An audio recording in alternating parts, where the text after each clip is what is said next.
Hello, everyone. Welcome back to the Cipher Brief Digital Studio. I'm editor-writer Ethan Masukal. Today, we're going to be talking about drone warfare and drone innovation out of Ukraine and the effect that's going to have on drone warfare elsewhere and also the future of warfare in general.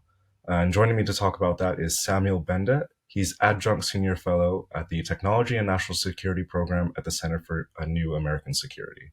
Sam, thank you so much for joining us. Thanks for having me. Sam, just to get a level set on this, what in your view are the top lessons that you can take away from Ukraine on drone warfare and drone innovation? Well, when it comes to warfare, it is possible to make the battlefield transparent. It is possible to saturate the battle space with all manner of intelligence, surveillance, and reconnaissance UAVs at different altitudes that can provide data and rapid response to any movement in battle. So it has made it very difficult for either side to mass its forces in any large quantity. So a lot of advances, a lot of attacks are happening by small units, by dispersed units. Uh, Concurrent with ISR capabilities, both sides are fielding a large number of tactical combat UAVs, usually one-way attack FPV-type drones, which are available in staggering numbers in Ukraine war. And so as soon as something is seen and observed, whether it's a vehicle, a unit, or a soldier, or an electronic warfare communication station, or anything related to combat, it is tracked, it is observed, and ultimately attacked. Such attacks are now happening to the depths of 10, 15, and even 20 kilometers from the line of contact. So movements in the rear and any rear movements and developments are also subject to observation and attacks as well. But there's a caveat here, and the large number of these drones are enabled by inclusion of commercial technologies. In fact, many of these UAVs are built almost entirely from commercial components sourced from China. So there's a very interesting correlation here that enabled Ukraine and Russia to field each over 1.4 million UAVs last year. And that is the access to commercial technologies that coexist with, overlap, and sometimes replace military grade systems. There's also a lot of military grade UAVs that are operational for intelligence, surveillance, reconnaissance, for loading munition attacks, and the like. But at the tactical battle space, it is these commercially sourced technologies which often dominate. And of course, any large amount of drones present in any given area is usually countered by a number of different types of tactics and systems, from electronic warfare jamming to drone detection to frequency detection to physical countermeasures and physical protection measures. This, of course, gave birth to different tactics and concepts that tell soldiers how they should fight, maneuver, how they can move, what they should do, how they should position themselves, and the like. Another very interesting aspect of the war in Ukraine is that the concepts, tactics, and regulations are written right there on the ground. And a lot of existing regulations for Ukraine, for the Russian military, were outdated almost immediately as the war started and had to be rewritten again at the very tactical level. That's a lot of things to take away from the Ukraine war regarding drone warfare. Just to start off, going in on the importance of the private sector, can you talk a bit about how Ukraine is a smaller country in terms of capabilities compared to Russia, but it has fielded drone capabilities that can match Russia's, and it can't have done that without the private sector, both within Ukraine and, from my understanding, Western support as well.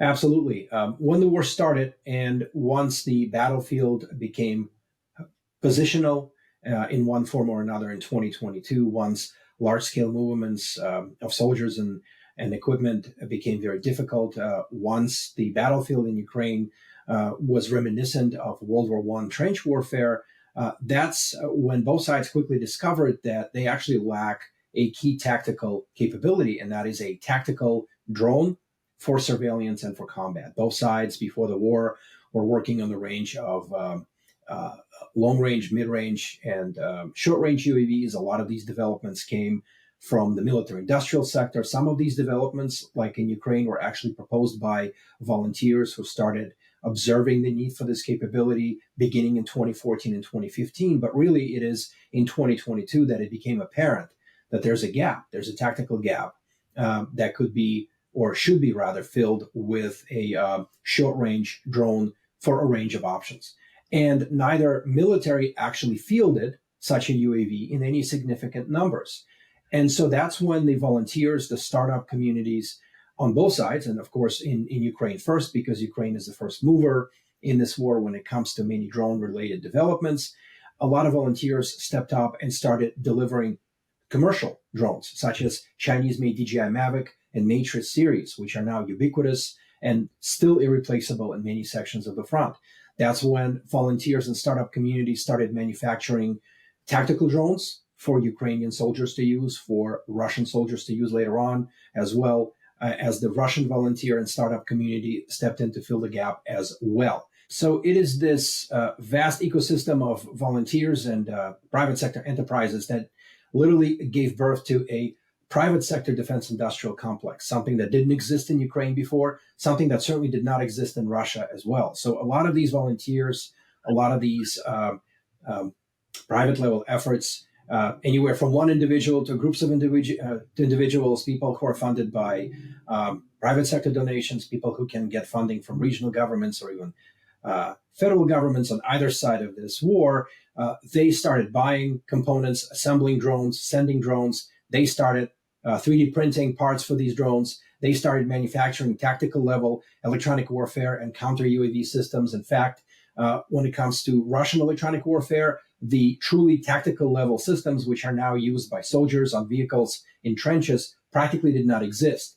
And the same could be said for Ukraine up to a certain extent. So it is these private sector efforts, the sum total of thousands and thousands of different efforts, which have delivered a lot of key capabilities that we're seeing right now in Ukraine from 2022 onwards. And it's not just limited to tactical drones. It also now includes up-armoring systems, delivering physical protection for vehicles, for soldiers, for dugouts, for trenches.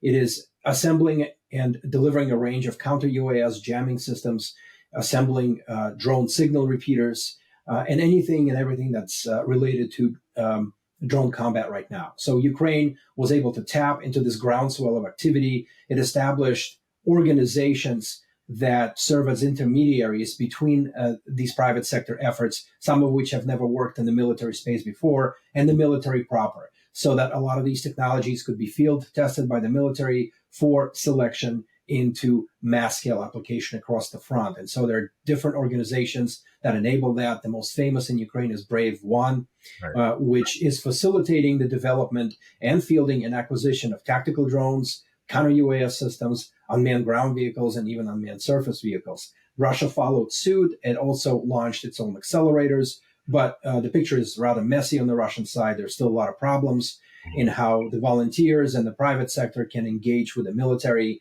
But what both sides have established, and Ukraine did it first, is it established direct connections between soldiers at the front and the volunteers who are helping them. And this, of course, resulted in a large number of different types of systems flowing to the front of uneven quality.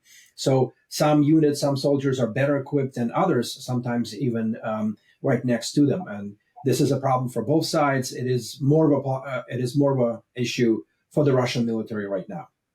Recognizing excellence in national security, the Cipher Brief Honors Dinner celebrates those who've made a real difference in protecting our nation. It's an unforgettable evening with top leaders in the field. Join us in honoring these remarkable contributions. Reserve your seat now at cipherbriefhonors.com. It's interesting. It's almost like an all of society mobilization. Exactly. And some of these efforts have since matured into actual small-scale defense enterprises that can manufacture weapons and systems at scale. Obviously not as on the same scale as the established defense industrial corporations in Ukraine and in Russia, but on a scale that is impactful at certain sections of the front, certainly impactful for units and forces which are directly communicating with these volunteer efforts. Right. And obviously the whole world is watching this kind of unprecedented change to how warfare is conducted, from the US to Taiwan to China. So everyone's going to be looking at both the importance of drone warfare and how to leverage this private sector, the private sector to field those capabilities, correct? Absolutely. And the key to Ukrainian combat is fielding large numbers of cheap, attritable systems, those that could be quickly fielded, lost in combat without impacting the overall operations, and easily replaced. So we're not talking about expensive, exquisite systems, which still dominate many established militaries' rosters. We're talking about systems that could be quickly assembled, quickly repaired, quickly changed and modified if necessary, and if lost, quickly replaced. And this is where the FPV drones are so pivotal in combat because there's now so much knowledge accumulated on both sides in how to assemble and repair these UAVs. So even for longer range drones, even for one-way attack drones, the cost is still in the tens of thousands or maybe up to several $100,000, but no more. The cost for heavy quadcopter and multi-rotor bombers is also in the tens of thousands, but it is not in the millions or even tens of millions. So fielding large numbers of systems which are relatively cheap is key for both sides. And we're seeing that in action on a given day in Ukraine. And do you see militaries around the world sort of shifting to that sort of posture? I know as well that the battlefield in Ukraine is going to be different than other, hotspots in Right. other future areas of conflict. But do you see militaries around the world sort of shifting to that? There's a lot of interest in the war in Ukraine and how certain aspects of drone warfare in Ukraine can be applied to different countries, different regions, different ways of fighting.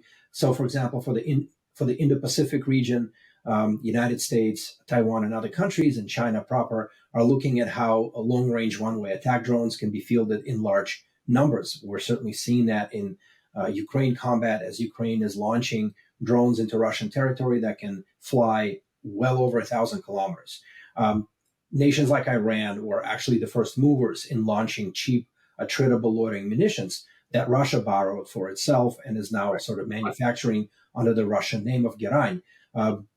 Turkey and other countries are also looking at the application of not only cheap tactical drones, but also relatively cheap and inexpensive one-way attack UAVs. So each country that is serious about its drone warfare that I have mentioned, United States, China, Taiwan, Turkey, Iran, Russia, Ukraine, they have their own equivalents of sort of Iranian-made Shahed and Giran, which really was sort of the first mover in this space as the first technology that not only did Iranian allies used against Western allies, but is now used at scale by Russians against Ukrainian military. So there's certainly a lot to observe. But again, each country is going to consider what it needs for its military, how it's going to fight the next war, what the adversarial capabilities are, what is the terrain and other features such as costs and the size of military budgets, which will all factor into their decision what kind of weapons and systems they should be acquiring. But we are seeing the lessons of Ukraine actually spreading around the world. There are conflicts in the Middle East, in Africa, in Southeast Asia, Latin America, which are utilizing some of the tactics, techniques, and technologies which are now dominating in Ukraine, such as small quadcopters and tactical drones.